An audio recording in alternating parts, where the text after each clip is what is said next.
Hello and welcome back to my channel. This one's kind of saw it coming. On today's hot topics, we're gonna discuss Jeffrey Epstein and the fact that he is dead. Normally I'm all like, I feel bad when someone dies. Life is a life, whatever. But even I woke up and my husband actually texted me this because I guess he did it at like 6 o'clock in the morning, and my husband goes in at he leaves at 4:30 and he only texted me around 8 in the morning, and he texted me, he said, I put something on Facebook that you're really gonna like, go check it out. And I checked it out and I read it and I was like, oh, he hung himself in his cell. Surprise, surprise. He'd already attempted it once and they pulled him off of suicide watch, which I find highly suspicious. I'm not really into conspiracy theories, but at this point, I do think that there are enough powerful people behind it that I'm not entirely sure that his death was an accident or suicide. Could he have killed himself? Most definitely. Was it encouraged? Probably. Was he murdered? I don't know. But I definitely think that there are a lot of people breathing a lot of sighs of relief, and people are sitting there going, well, now it's over, and yay, he's dead, and his victims finally get justice, and they can go after his estate. But what we all seem to be forgetting is he had a madam and he was a pimp. Yes, he did abuse these girls himself, but he also basically kind of pimped these girls out, and we don't know who he pimped them out to. If he's dead, hopefully they have enough evidence to go after people. They haven't even arrested the madam yet, and I'm gonna do a video on her in just a little bit, but they haven't even arrested the madam yet.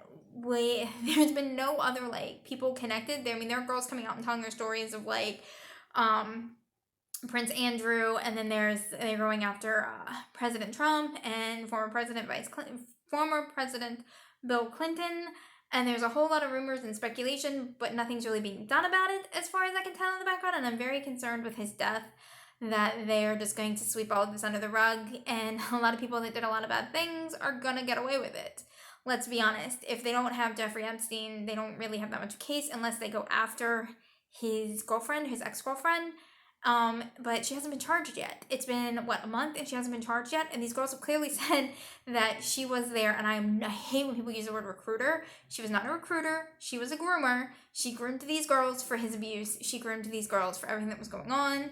So, hopefully we see her arrested soon. I will do a more in-depth video on her in just a little bit, but I did want to come on here and say that Jeffrey Epstein did commit suicide. Like I said, I don't know if he killed himself, if he wasn't encouraged into doing it himself, or if they kind of turned a blind eye in prison. I don't really believe in conspiracy theories, but I think it's a little fishy. Even for me, who most of the time rolls around to conspiracy theories, thinks this is a tiny bit suspicious that the man who attempted to commit suicide just, a couple weeks ago is no longer on suicide watch? Give me a break. Something's fishy here. This whole entire thing is weird. So if he wasn't murdered, he was highly probably encouraged to end his own life. I'm just saying, because it's fishy and it's weird, and there are a lot of powerful people behind it. We've got senators, we have a former governor, there's a whole bunch of powerful people that really wanted to see this man dead. Everyday people that really wanted to see this man dead. So nobody's mourning the fact that he's dead, but I'm very, very, very concerned that the people that took part in this are going to get away with it. We need to keep it in the headlines. We need to keep putting pressure on the New York Bureau, and we need to ensure that the people that they can connect to this, including his ex-girlfriend, are tried to the fullest extent of the law. I have no patience for people that rape children, and make no mistake, these girls were children. They were like 14, 15, 16, possibly 17 and 18. And you said, well, 18-year-old can make up their own mind. In my opinion, it's still creepy when a 50-year-old guy goes after an 18-year-old girl. Her brain isn't fully developed yet, and it's not okay. None of this was okay. What he did was extremely wrong. I am not sad to see him die, but I am concerned that justice is died with him. That's all for this story, and I will see you later.